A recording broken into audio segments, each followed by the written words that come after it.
প্রভু যীশু লোকদের তার কাছে ডেকে বললেন, আপনারা সবাই আমার কথা শুনুন ও বুঝুন।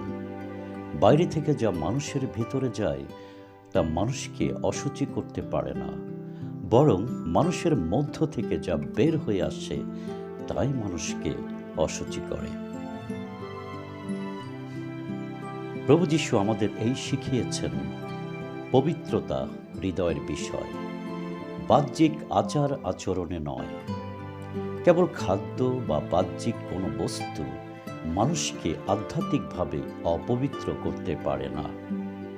মানুষের চিন্তা, উদ্দেশ্য এবং হৃদয় থেকে আসা মন্দ কাজই প্রকৃত অশুচিতার কারণ। ধর্মীয় নিয়ম পালনের চেয়ে হৃদয়ের পরিবর্তন এবং নৈতিক সততা বেশি গুরুত্বপূর্ণ। কেবল লোক দেখানো রীতিনীতি পালন করলেই ধার্মিক হওয়া যায় না, বরং অন্তরের পবিত্রতায় ঈশ্বর চান।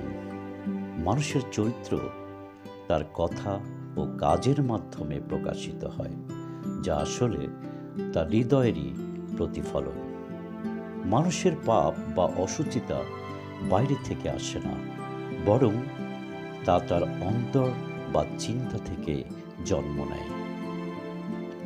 মন্দ চিন্তা, কুঅভিসন্ধি এবং অহংকারী মানুষকে আধ্যাত্মিকভাবে কলুষিত করে।